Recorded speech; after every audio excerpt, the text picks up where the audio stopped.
Tunamshukuru Mwenyezi Mungu, mwalimu wetu amefika salama na tunayo furaha kubwa.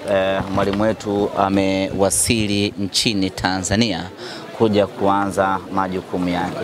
Tunao furaha kubwa kumtambulisha Dimitar Pantev kuwa meneja mkuu wa klabu ya Simba Sports Club, ambaye jukumu lake la msingi litakuwa ni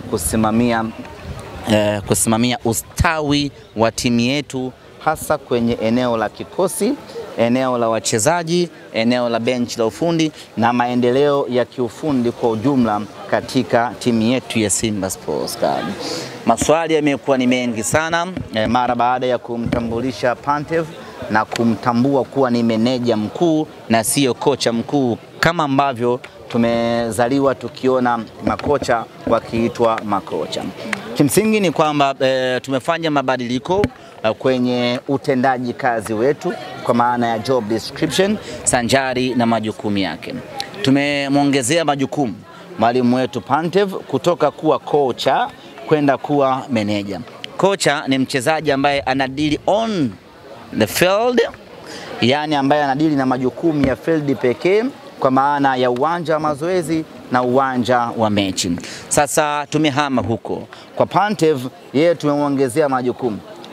Anakuwa na jukumu jingine la kusimamia ustawi wa wachezaji, kwa maana ya usajili wao, maslahi yao, na kama haitoshi kutoa mapendekezo na ushauri, nani asajiliwe, nani aondolewe, nani abaki, nani atolewe kwa mkopo. Kila kitu kuhusiana na wachezaji kinakuwa kinapitia kwa meneja Pantev, lakini vile vile kuzungumzia maendeleo ya mchezaji mmoja mmoja na kutoa ushauri, lakini kusimamia technical staff wenzake wote, kwa maana ya kusimamia kit manager, kumsimamia team manager, kumsimamia food manager, kuwasimamia watu wote wa masuala ya kiutabibu. Hiyo ndio inakuwa kazi yake yeye. Kwa hiyo tumemwongezea majukumu kutoka kuwa tu kocha na kwenda kufanya majukumu yote ambayo yanahusiana na kikosi. Na huu ndio utaratibu wa dunia nzima, hasa dunia ya kwanza iliyoendelea. Huku dunia ya tatu ndio inawezekana ikaonekana ni jambo jipya, jambo la ajabu, lakini kiuhalisia ni jambo ambalo lipo kwenye modern football. Na kwa kuwa Simba Sports Club ni timu inayoona mbele, tumelazimika kufanya hayo mabadiliko. Ni kama ambavyo zamani ilikuwa kila msemaji wa timu anaitwa tu afisa habari, msemaji na vitu kama hivyo. Lakini baada ya Simba kuintroduce meneja habari na mawasiliano, hivi sasa kila msemaji katika klabu yake naye anajiita meneja habari na mawasiliano. Yote hiyo ni Simba Sports Club ndio ilitoa darasa na elimu na kutoa mabadiliko mapya na kuintroduce meneja habari na mawasiliano, na wengine wote wakahama huko, wakaanza kujiita na wenyewe meneja habari na mawasiliano, hata kama hawajui maana yake, lakini waliamua kuiga nini Simba Sports wamefanya. Kwa hiyo na hii tumehama, tunaamini na wengi pia watatufuata huko.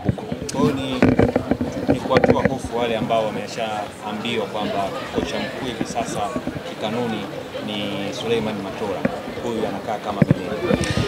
Hizo ni kanuni tu, hizo ni kanuni, lakini huyu ni meneja mkuu ambaye ndani yake kwenye ile managerial kuna coaching staff, kuna coaching technique, kuna coaching mipango. Sijui umeelewa? Kwa hiyo utakapokwenda mazoezini utamkuta meneja anasimamia mazoezi. Utakapokwenda kwenye mechi utamkuta meneja. Popote utakapokwenda utamkuta Pantev anatimiza majukumu yake ipasavyo. Ni role ya Pantev.